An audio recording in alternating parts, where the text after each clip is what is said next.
Hello pilots and welcome back to Flying with OverKill F-18C Hornet. Today we're going to be talking about the JDAM, or Joint Direct Attack Munitions. The JDAM is basically a dumb bomb that has been fitted with precision guidance control surfaces. It uses both GPS and INS navigation to steer itself to a static target.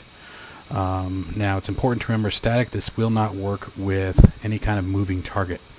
So be careful what you use it against. If you're using it against a target that you know isn't going to go anywhere but has the capability to, then that's still okay. But anything that you think may disperse or run off, that's probably not your best plan for a JDAM, because it will not correct. Okay, it's not tracking the target, it's tracking the location. So keep that in mind. There's a big distinction where your Maverick missiles and things like that, they're attacking the target. A JDAM is attacking the location. Same thing for JSOW, or Joint Standoff Weapon. Alright, and before getting into this tutorial, I do want to emphasize that the same procedure I'm going to show you guys today with the JDAM also works for the JSOW. Okay, this is probably going to be broken up into a couple of different tutorials, as there's multiple methods to release both of these weapons. Okay, alright, let's jump into the cockpit and see how to get started today. So I've got the aircraft all powered up, we're set and ready to rock. So the first thing we're going to do is go ahead and lock our camera into position as usual. Got a little too close there. Okay. So first thing we're doing is going to come here to the stores page. Now I'm not going to go over every single indication that pops up on these screens, as they're not all either implemented or we don't use them. But on the standard stores page, you can see that we have the JDAM loaded on stations 2 and 8. Here up here you see J82. This is the indicator for the JDAM. So what we're going to start out with is simply boxing it. With the JDAM box, we can see that there's a bunch of information that has now popped up on the screen. The first thing that is most important is the timing. The JDAM takes 3 minutes, I believe, in order to get to a alignment that is usable for precision release. Okay, and you can see the alignment quality down here. Right now is 0.9 unstable, and what we're looking for is 0.1 good. Okay, why it counts down from 10 minutes, I'm not quite sure. I think, like I said, it takes about 3 and we're golden. Okay, over here we have a 00 TMR. This is time to maximum range. Right now it says 0 because we do not have any coordinates in place for the JDAM. And then here we have electronic fusing off. So this lets you know what your current fusing is set to. Up here at the top left, we have our current mode of pre-planned mode, which is what we're going to be using today. If we toggle it, you'll see TOO for Target of Opportunity. We'll be using this at a later time. I was really hoping that this week we would get all the new functionality for the TGP, the targeting pod, but unfortunately it didn't drop. And that's okay. EDs, we know that they're busting their asses and doing a great job, so we'll just be patient and work with what we've got until I feel it's at a spot that we can do it. And the reason why I'm holding off on the TGP, guys, is because some really cool targeting features that are coming to it. We're going to be able to use the VVI, or Velocity Vector Indicator, a flight path indicator up on the HUD to slew the TGP to it. That's one of the biggest ones. So, there's just one of many features that are waiting to come, and I want to wait. So forgive me, I digress there for a second. By the way, while I'm chatting, you can see that now we're at 0.4 for marginal for our alignment quality. So the first thing we're going to do is come down here to our electronic fusing, okay? And we have off VT1, so this is another delay, or instant. We want to use instant. We want the bomb to detonate on impact. Okay, then we can obviously step between the two different stores, okay? And you can see that this is another important thing to pay attention to if you guys didn't catch it. Pay attention to what mode we're in here. TOO, pre-planned. Remember, when I showed you guys what TOO was, I pressed the button, we had Station 2 selected. Okay, we don't want that. We want to be in pre-plan. So pay attention to that stuff if you're ever messing around. So now they're both in pre-plan mode. You can set each weapon up for a different purpose. And by the way, here's 7.5 minutes, and we have an alignment quality of 0.1 good. So now the weapon is aligned properly and we can use it. And there's our timer. All right, so now the next thing we want to do is come over here to the JDAM display. Alright, this gets a little cumbersome, and there's a lot of information here, so bear with me, guys. So first off, we have the alignment quality here in the center of the screen again, and letting us know that's good. We have the on time. This is how long the JDAMs have been basically powered on. Our release mode is currently manual and set to quantity of 1. If we were to come in here to the quantity screen, select Station 2, select Station 8, and hit return, or even there, you can see quantity has now changed to 2. This means in a single pass we plan on using for this pre-plan mode both stations to drop the bomb. Okay. If we do not select both stations and we go to use a bomb, only the one bomb release and the pre-plan mode that was currently selected. Alright, the next thing we're going to do, we can change the release type from manual to loft, and I can't remember what FD is, honestly. I'm not going to even try to guess it. But these two are not currently implemented as far as I am aware at the time of making this video. So we're just going to leave it manual mode. And what we're going to do is come in here to mission. This is where this is going to start to get interesting. Alright, now that we're in mission, again, the only things I'm going to go through today are, guys, the stuff we're going to use. So forgive me, I just don't want to confuse anyone. My goal of this channel is to make it easy. So we can see that we have Station 8 selected, currently pre-plan 1, and the type of weapon a J-82. So basically a Mark 82 with a JDAM on it. Okay. So the first thing we're going to want to do is find a target. So what we're going to do is go to our F10 map. Now there's multiple ways that you may have a target. Forgive me, had to cough, guys. It's all based on the mission planner, right? So if a target is not hidden, like we have these that are currently not hidden, then you can use your F10 map. If you don't have the F10 map, you may have another aircraft up there with a targeting pod. You may be able to use your own targeting pod to find the coordinates. You can use a waypoint like we talked about before with precision coordinates, and that's something that we're going to be looking at, is the type of coordinates that are being displayed. Or, you know, like I said, I think I already said your mission briefing, but there, I said it again just in case. So there's multiple different ways that you may be able to locate coordinates. All right. So what we're going to do is we're going to go ahead and just pick this guy here. All right, we can come down here and let's take a look at what kind of coordinates we're in. So it looks like we got degrees, minutes, and decimal minutes. We don't want that. We want degrees, minutes, seconds, decimal seconds. So what we're going to do is hit our left Alt and Y. And we're going to cycle until we have it, and that's it right there. So if you ever guys see this in degrees, minutes, seconds, decimal seconds, the first digit is always cut off. Just come up here and figure out what it is. I mean, we can go anywhere in this sector and notice that number doesn't change. The first two don't. So if you ever need to know what it is, we know that our first number is 4. So right now our coordinate of this station here is 44403710. Now let's take a look at how to enter this information, and we have our altitude of 612 feet, which we'll get to in a second. I'm sure I will forget that before it's time, so we'll probably be back. So the first thing we do is we can select our one of any of our 6 pre-planned modes. We have 6 over here, and we can box 5, 4, 3, 6, whatever. We're just going to start with pre-plan 1. Okay. And what we're going to do here is now it's time to enter in our coordinate information of our target. So we're going to go to target UFC, and just like we saw before with the other munitions, we have the same kind of information. So we're going to start with our elevation, go to feet, 612 feet. Okay, now we get our elevation, and then we're going to hit target UFC and hit it again to bring up our position. So we're going to go position, latitude, 2 north, 4440, and I don't remember the rest, so we're going to go F10, 3710. So we're going to go 37, now our screen is full, enter, and then 10, enter again. And now we have our coordinates listed here.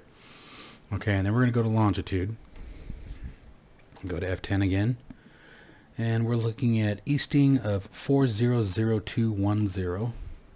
So we got east 40, I already forgot it, 021018, 0210, enter 18, and there's our coordinates. Okay, now we need to set up both stations. Okay, right now the only bomb that has this coordinates in it is station 8, so we need to step to the different station to make sure that it's part of it. See, so we go to station 2, which is our other bomb, and it's got nothing in it.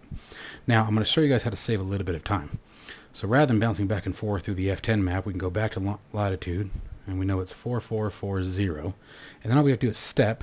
Okay, and we got 3710, step again, 37, oops, enter, 10, enter, boom, there we go.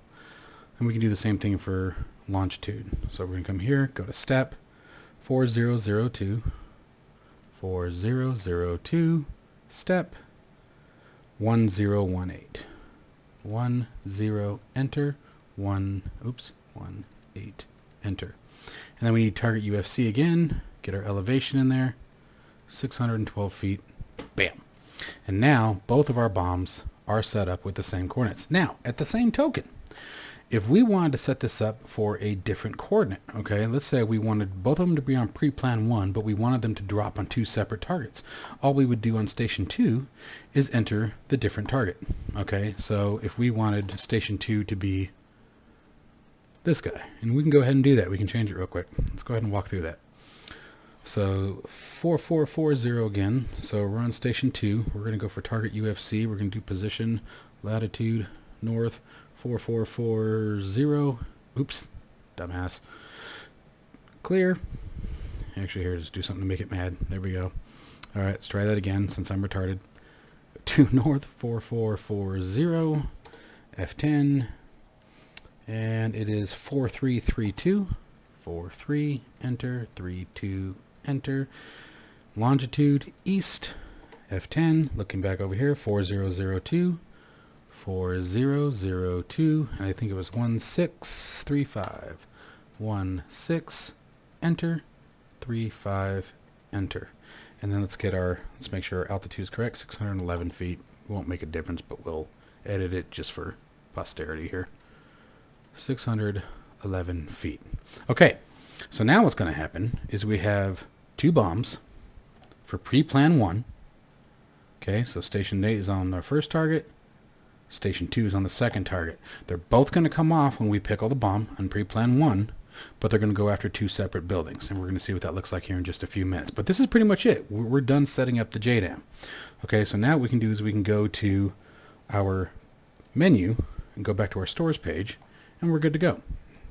Okay, now we're not going to get any indications on the HUD or anything like that until we're airborne and over the target. So here's what I'm going to do, guys. I'm going to go ahead and stop the video here, and I'll see you guys when we get to the target area because it's quite a ways away. Okay, target area, we're looking at waypoint 3 here at 116 miles. So I will get airborne and see you guys in just a minute.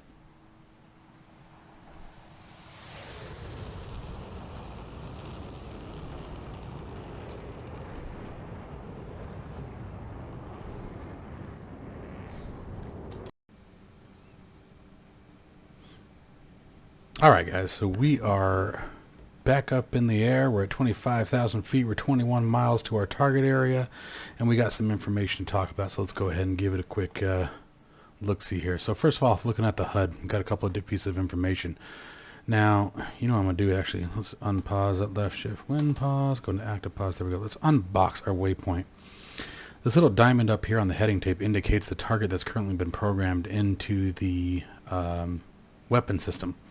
Okay, the other thing that happened when we were still on the deck is we had a flashing square up here on the HUD that indicates again the coordinates that have been entered for the target area.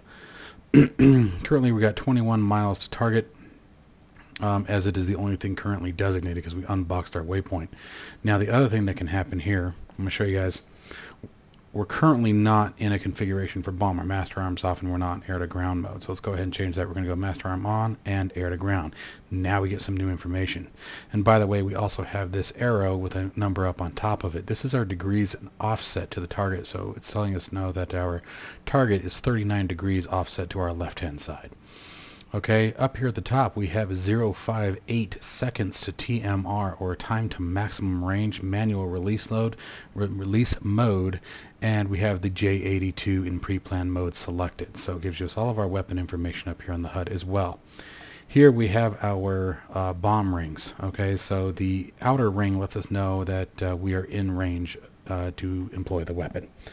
Okay, and we will also see this change up here once we enter this circle area. It will say in range. But there's a couple things to think about when using the JDAM, especially multiple weapons in the same release. Coming back to our F10 map, currently we're on a heading to sort of come at it from this side. Okay, now that's probably not too bad, but let's say they were more spread out than that. We wouldn't want that. Okay, plan your attacks accordingly. We have these 2 targets that are in a row of each other, so we want to make sure that we come attacking from a direction such as like from here to here. Okay, we want to come this way across our targets versus trying to come in from this way. Okay, we want to give our bombs as much of chances as they can to succeed in hitting the targets. And the further away the targets are from each other, the more room for error or less time the bomb may have to correct its course to hit the target. So keep that in mind when using the JDAMs. The other thing to keep in mind when using a JDAM or a JSOW is altitude. Okay, the higher you are, the sooner you'll be in range to release the weapons. Okay, especially with like the JSOW, because it has those gliding wings on it. Okay, the JSOW, you can drop that sucker at 35,000 feet from a long ways out, but that's what it's supposed to do. That's why it's called the standoff weapon. And the same thing here, we see the same information. We have the 5/8 seconds to TMR as well. We can come back into the JDAM display if we want. We have it ready, letting us know that the weapons are ready to roll. Time on is 27 minutes, again, letting us know how long the weapon has been powered on. Okay, so what we're going to do here is we're going to come off our unpause. We're going to bring, even though we're going to pass basically into this circle here, we're going to wait till it's basically off our 9 o'clock or close there too, probably about 10-ish, and then we'll turn towards the target area. Alright, so let's go ahead and come out of pause. I'm going to go ahead and release my camera here.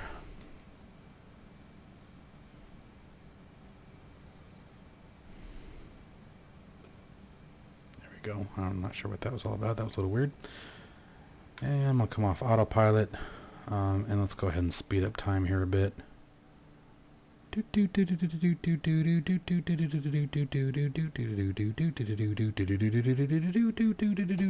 that's good. Alright, so now we're going to go ahead and turn in towards our target and watch the timer. Just even as we already started to turn, it's starting to go crazy fast. So I'm going to start pulling it around. You can see we're now in range, but what I'm going to try to do, okay, and there's our flashing diamond. I'm going to pause for just a second.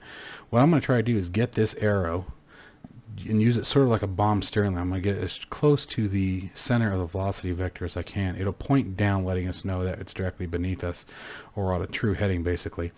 But I'm also going to try to steer it in a way where we get it right on target. Hopefully it works out well, just to give the bombs again as much chance as possible of hitting their target. And there's that flashing diamond I was telling you about, the square letting us know that our target area is approaching. Alright, so lost a little bit of altitude. A little offset. Now I'm watching that center ring is the critical bomb queue. Okay, if we pass over that, we won't be able to drop the bomb. Okay, it won't hit the target. So we're going to go ahead and just come in here, and I'm going to go ahead and press our pickle button, and there's both bombs off. Okay, so now we'll go ahead and come back in here, and I only press the pickle button once. We'll throw us into altimeter hold. Let's watch these bad boys come off.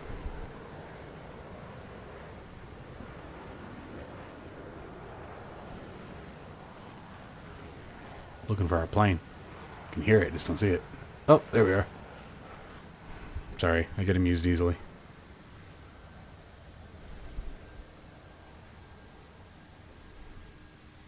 Now, one of these bombs by itself probably won't destroy these targets, but we'll get an idea of what it looks like.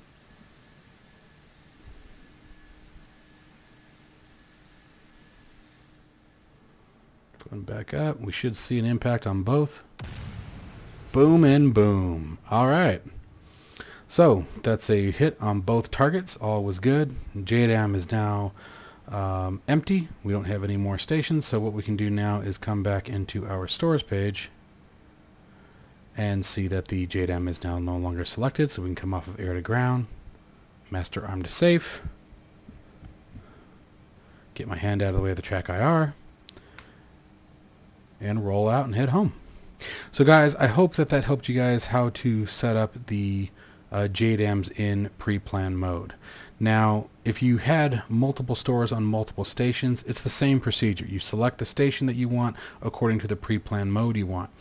Once a pre-plan mode is released, so let's say we had 4 bombs, right? We had station or JDAMs on 2, 3, 7, and 8. We could use pre-plan mode 1 for stations 2 and 8 like you just saw on either the same, if I wanted both bombs, which is what we did the first time. So the first time we configured it, okay, I had both bombs hitting the same target, and they both would have released and hit the same target. Or you can see that we edited it. We wanted station 8 on one, station 2 on the other. Boom, they both hit their independent targets.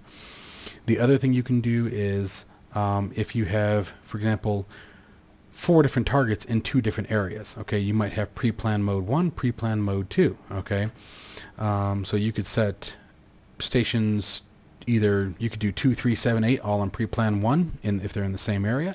You could do like we did, 2 and 8 on 1 and 3 and 7 on pre-plan 2. You could have them hit the same target where 2 and 8 hit different targets. You know, all you have to think about is what are the coordinates for that particular station and which pre-plan mode do you want to use for those stations. Okay, that's important. It's important to pay attention when you hit a pre-plan mode, when you select it. Pay attention to what station is selected. Okay, if you don't want pre-plan 2 to have the same coordinates as station 8, or you don't want to put pre-plan 2 on station 8 if station 8 was used in pre-plan 1, right? You guys get where this can get confusing. So it's just important, where are you going to use them? If they're all going to be in the same area at the same release point like we just did, you can use them on pre-plan 1. Okay, and then if you have the stations on or in different areas, or if your targets are in different areas, you can have them using different pre-plan modes. Now this changes a bit when it comes to the dual launching systems, or the dual rails, so where you have 2 JDAMs on 1 rail. That gets a little bit more confusing. I'll go into that at a later time. So this is just for single bomb, single station release. This is how you would do it. Okay, hopefully I didn't just confuse the crap out of you guys, and if I did, then ignore everything I just said, and the later tutorials will explain it all. Alright, as usual guys, make sure you hit that like and subscribe button down below. Leave your questions and comments and I'll be sure to address them. Don't forget to check us out at vcw13.com. That's Virtual Carrier Wing 13. We'd love to have you guys on board if you guys are interested in looking for a wing or squadron to join. They were a lot of fun, a lot of information. We are still in our infancy, so there's a lot of things that are still to come. We're currently organizing our own training programs and things like that. So if you're new to DCS and looking for some cool guys to fly with, again, that's www.vcw13.com. I will catch you guys next time.